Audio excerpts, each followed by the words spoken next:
আমরা যেমন মুসলমানদেরকে বলি মুসলমান একটা জাতি, ইসলাম ধর্ম, আবার মৌলবাদ বলে যেমন মুসলিমদেরকে একটা পৃথকভাবে তাদেরকে সন্ত্রাস অথবা তাদেরকে অপরাধী হিসেবে আখ্যায়িত করা হতো, ঠিক তেমনিভাবে আমরা বুঝবার জন্য বলছি মৌলবাদ মানেই সে সন্ত্রাস না, মৌলবাদ মানেই সে মুসলমানের দুশ্মন না, বরঞ্চ মুসলমানের আদর্শ হচ্ছে সারা বিশ্ব নিয়ে, সারা বিশ্বের মুসলমান নিরাপদে চলবে, অন্যান্য ধর্মের লোকেরাও নিরাপদে তাদের ধর্ম মানবে, তাদেরকে জবরদস্তি করে ইসলামে দীক্ষিত করা এটা ইসলামের আদর্শ। কিন্তু সনাতনী হিন্দু ধর্ম এক জিনিস, আবার হিন্দুত্ববাদ এই মতবাদ যারা লালন করে তারা হচ্ছে ইসকন। ইসকনের প্রতিষ্ঠা হয় যুক্তরাষ্ট্রের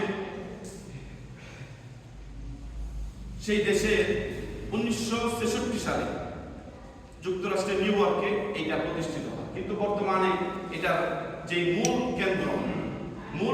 কেন্দ্রবিন্দু তাদের সারা বিশ্বের প্রধান কার্যালয় এটা হচ্ছে ভারতের মধ্যে। কিন্তু এই ভারতের মধ্যে এই ইসকন এটা প্রতিষ্ঠা হয়। ইসকন প্রতিষ্ঠা হয়েছে 1966 সালে। এটা যুক্তরাষ্ট্রের মধ্যে আমরা যুক্ত যে সমস্ত রাষ্ট্রগুলি আছে এটা একটা রাষ্ট্রের নাম হচ্ছে নিউ ইয়র্কের মধ্যে এটা প্রতিষ্ঠা হয়। কিন্তু সারা পৃথিবীর মধ্যে 200-এর উপরে দেশ আছে, এর মধ্যে প্রায় 80টা দেশের মধ্যে এই ইসকনের আবির্ভাব ঘটেছে। অর্থাৎ এই 80টা দেশের মধ্যে 200-এর উপরে দেশ, তার মধ্যে 80টা দেশের মধ্যে হিন্দুত্ববাদ যে ইসকন এদের কার্যক্রম আছে, এদের বিভিন্ন কার্যক্রম আমরা বুঝবার জন্য শুধু আলোচনা করলাম।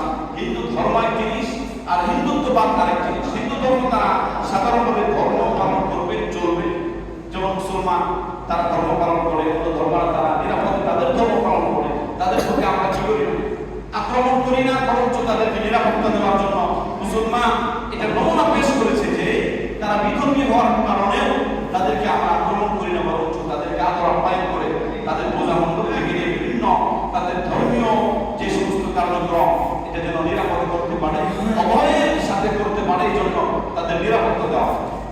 কেন দেওয়া হয়? এটার একটা বৃহৎ কারণ আছে।